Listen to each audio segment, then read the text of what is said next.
Welcome to my channel. Radhe Radhe. कैसे हैं आप सब?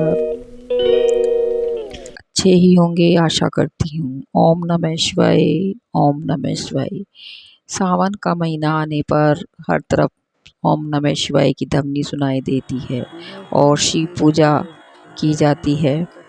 और मैं भी ये पूजा करती हूँ, लेकिन हम महिलाओं को घर की जिम्मेदारी भी निभानी होती है।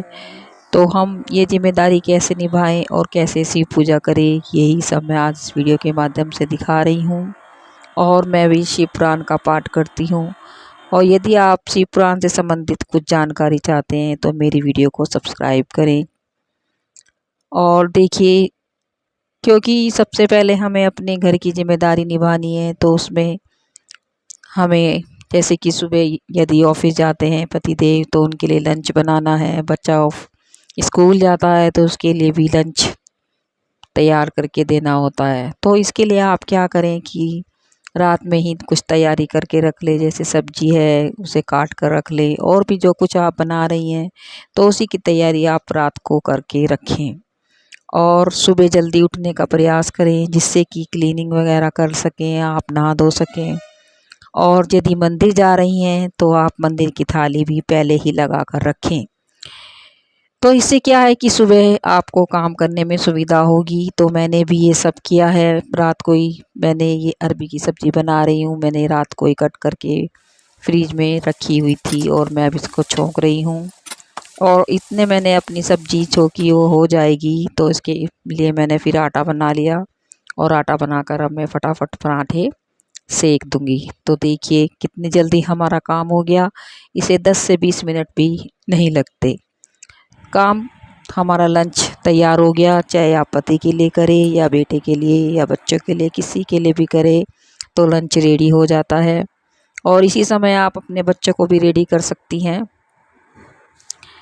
बच्चों की यदि रेडी करना चाहते हैं तो आप उन्हें भी पहले से ही उनकी ड्रेस वगैरह तैयार करके रख सकती हैं।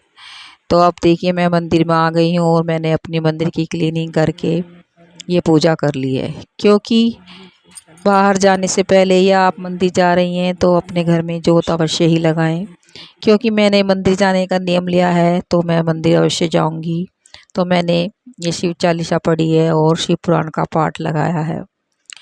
अब मैं मंदिर से आ गई हूँ तो उसके बाद मैं शिव चालीसा पढ़ूंगी और शिव पुराण का पाठ पढ़ूंगी।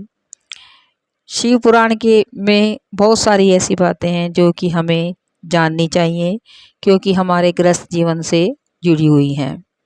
यदि हम इस ग्रंथ को पढ़ते हैं या सुनते हैं तो हमें काफ़ी कुछ जानकारी हमें प्राप्त होती है। क्योंकि हम जिस देश में रहते हैं वहाँ की सभ्यता और कल्चर को हमें अपनाना चाहिए और उन्हें अपने जीवन में अपनाना चाहिए। क्योंकि हम जो कि जिस देश में रहते हैं वो देश भारत देश है। वहाँ सभी देवी देवताओं का वास होता है। तो उसमें भोलेनाथ है, लड्डू गोपाल है, हम सभी उनकी पूजा करते हैं। तो हमें अपने कल्चर, अपनी संस्कृति को अपनाना चाहिए। तो यही सब बातें इन ग्रंथों में लिखी हुई हैं। तो यदि हम इन ग्रंथों को पढ़ते हैं तो हमें काफ़ी कुछ जानकारी मिल जाती है। तो इसके लिए हमें समय निकालना होता है। तो इसके लिए आप जल्दी उठने का प्रयास करें और समय निकाल कर इस कथा को अवश्य ही पढ़ें। और शिव पुराण में जो भी कुछ बताया गया है मैं आगे शेयर करूँगी। तो मैंने ये पाठ लगाया है और मंदिर से आने के बाद मैंने उसी थाली से अपनी शिव की पूजा की है, शिव का अभिषेक किया है और लड्डू गोपाल के लिए भी भोग दिया है। और उसके बाद मैं ये पाठ कर रही हूँ। शिव पुराण में जो भी कुछ लिखा गया है उसे आप मैं शेयर कर रही हूँ। शिव पुराण हिंदू धर्म के संस्कृत ग्रंथों में 18 पुराणों में से एक है और शैव धर्म साहित्य संग्रह का एक हिस्सा है। यह ग्रंथ मुख्य रूप से भगवान शिव और देवी पार्वती के साथ जुड़ा हुआ है, लेकिन इसके सभी देवी देवताओं का वर्णन किया गया है। तो हमें अवश्य इस ग्रंथ को पढ़ना चाहिए और उसके बारे में जानना चाहिए। शिव पुराण में शिव केंद्रित ब्रह्मांड, विज्ञान, पौराणिक कथाएं आदि सम्मिलित हैं। तो यह पाठ शैववाद के साथ धर्मशास्त्र पर ऐतिहासिक जानकारी का एक महत्वपूर्ण स्रोत है। और सभी पुराने अध्ययनों में महत्वपूर्ण वेदांत दर्शन है। तो अब आपको मैं बता रही हूँ कि शिव पुराण का पाठ कैसे करें। तो इससे सभी जानकारी जानने के लिए प्लीज़ मेरे चैनल को सब्सक्राइब करें। और ये देखिए मैंने घर पर ही शिवलिंग की पूजा की है। तो इस तरह आप नॉर्मली शिव पूजा कर सकते हैं। भगवान भोलेनाथ जल से और थोड़े से गंगा जल से ही प्रसन्न हो जाते हैं। और यदि आप बेलपत्र चढ़ाते हैं तो उससे आपकी सभी मनोकामनाएं पूर्ण होती हैं। नॉर्मली आप घर में इस तरह पूजा कर सकते हैं और उन्हें जो भी घर में उपलब्ध है तो वो बनाइए। वैसे शिव भगवान को सफ़ेद वस्त्रों को अर्पण करना चाहिए। तो मैंने ये पूजा की है और अब आप देख सकते हैं। शिव पुराण में बहुत सी बातें ऐसी लिखी हुई हैं जो कि